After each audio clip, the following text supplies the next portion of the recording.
आसिफ भाई जिंदाबाद जिंदाबाद जिंदाबाद मुस्तकीम भाई जिंदाबाद बहुत। हेलो एवरीवन, एएससी एकेडमी में JEE mains, NEET, Maharashtra CET की क्लासेस स्टार्ट हो चुकी हैं। बहुत अच्छे स्कूल्स के बच्चों ने एएससी एकेडमी में एडमिशन ले लिया हुआ है। आप भी जल्द एकेडमी विजिट करें, सीट्स बहुत लिमिटेड हैं। आज किला झोपड़पट्टी वालों की हाईकोर्ट में तारीख थी। कुलकर्णी साहब के बेंच के सामने मैटर लगा और ये बड़ी खुशी की बात है कि एक अच्छा आर्ग्यूमेंट हुआ और किला झोपड़पट्टी 25 जून तक स्टे दिया गया और कोर्ट ने ये बात माना कि जो तहसीलदार ने नोटिस दी है वो गलत तरीका है नोटिस देने का, प्रोसेस फॉलो नहीं की। दूसरा, सिलेक्टिव नोटिस दी क्योंकि किले के अंदर स्कूल, टेनिस कोर्ट, शौचालय, जिम खाना ऐसे भी कई कंस्ट्रक्शन है जिसको ऑथोराइज बताया जा रहा है और कारपोरेशन भी 100 मीटर के अंदर है। तो कोर्ट ने कहीं ये बात मानी कि यार ये सिलेक्टिव जो नोटिस दी गई है ये तरीका सही नहीं है।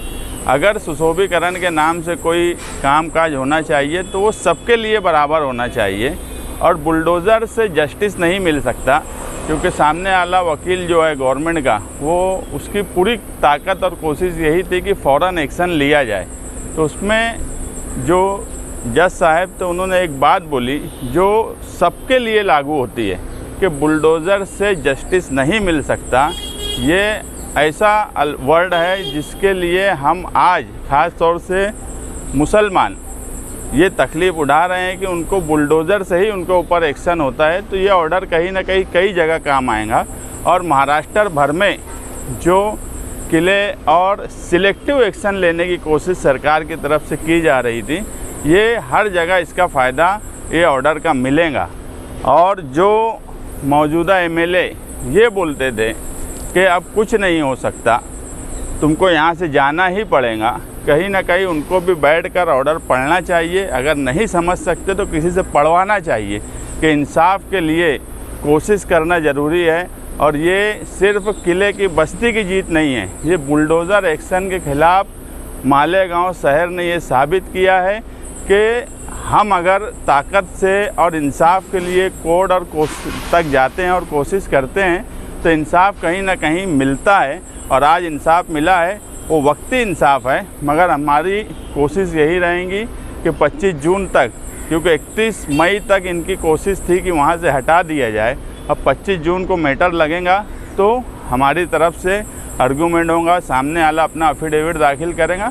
मगर जो सिलेक्टिव एक्शन लिया जा रहा था उसको कहीं ना कहीं कोर्ट ने रोकी है। हम कोर्ट का भी शुक्रिया अदा करते हैं, हमारे वकील का भी अदा करते हैं और जो भी लोग इसमें किले में 133 लोग हमारे साथ चल रहे थे, हम सबका शुक्रिया अदा करते हैं और ये ऑर्डर आने के बाद इसका कई जगह पर फ़ायदा होगा। मैं अहलियान शहर मालेगांव को मुबारकबाद देता हूं कि आज मुंबई हाई कोर्ट ने किला झोपड़पट्टी के मामले के अंदर जो आज कोर्ट में बहस हुई, ज़बरदस्त तरीके से बहस हुई है और कोर्ट ने 25 जून तक स्टे दिया। मैं मुस्तकीम भाई की बात रिपीट नहीं करूंगा, लेकिन झोपड़पट्टी किला को उखाड़ने के लिए सिर्फ मुकामी प्रशासन का इंटरेस्ट नहीं था। नितेश राणे जैसा शख्स जो आज की हुकूमत में वजीर है,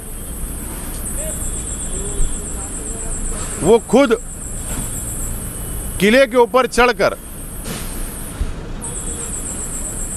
कमिश्नर को साथ ले जाकर वहाँ पर किला झोपड़पट्टी का मुआयना किया गया था और ये दावा किया गया था कि ये किला झोपड़पट्टी को हम बुलडोज़र के ज़रिए उजाड़ देंगे। और वैसा ही हुआ कि हुकूमत महाराष्ट्र ने कानून बनाई कि महाराष्ट्र के तमाम ही जहाँ जहाँ भी किला है वहाँ के अतिक्रमण निकालने का बहाना लेकर मालेगांव शहर किला झोपड़पट्टी को हटाने की कोशिश की गई, नोटिस दी गई और हम लोग झोपड़पट्टी कि आवाम के साथ मुस्तकीम भाई, मैं और एडवोकेट तौसीफ साहब और हम तमाम ही लोग ने कोशिश की।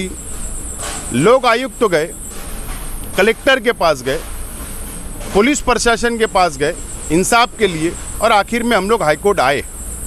और आज बहुत बड़ी बात, आज का दिन हमारे लिए बहुत बड़ा दिन है। उसकी वजह है कि कल से कोर्ट छुट्टी पे जा रहा है। अगर आज फैसला नहीं होता, आज स्टे नहीं मिलता, तो शायद किला झोपड़पट्टी इस महीने एंड में उजाड़ दी जाती, बुलडोज़र चल जाता।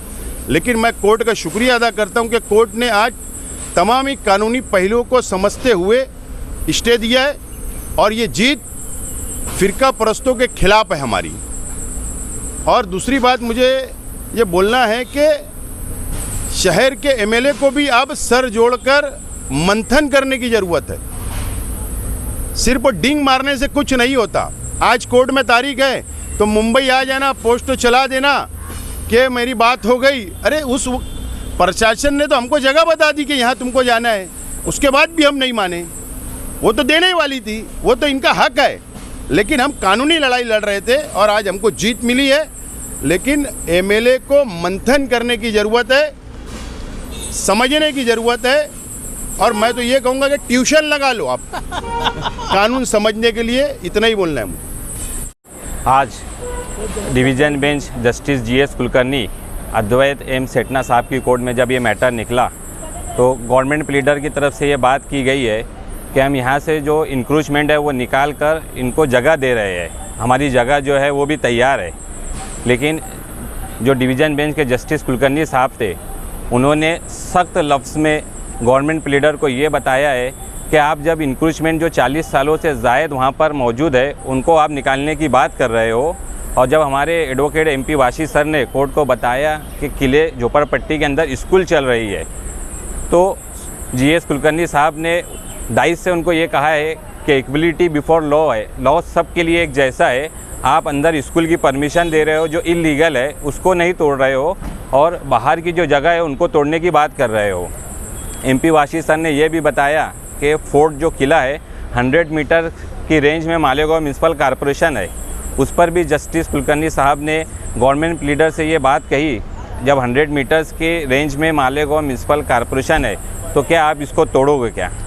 आज हमारे माइनॉरिटी डिफेंस कमेटी की तरफ से जो हमने एडवोकेट एमपी वाशी सर को लगाया था, तो झोपड़पट्टी के लोगों को 25 जून तक कोर्ट ने स्टे दिया है। गवर्नमेंट लीडर की तरफ से बहुत ज़्यादा कोशिश की गई थी कि स्टे ना मिले, और अगर स्टे नहीं मिलता तो कल जो है वो बॉम्बे हाई कोर्ट का आखिरी दिन है। कल से एक महीने के लिए समर वेकेशन है, कोर्ट की छुट्टी रहती तो हमें तकलीफ़ होती थी। लेकिन अल्हम्दुलिल्लाह अल्लाह के फजल करम से 25 जून तक हमें स्टे मिला है, और 25 जून को गवर्नमेंट लीडर को एफिडेविट रिप्लाई फाइल करने का कोर्ट ने ऑर्डर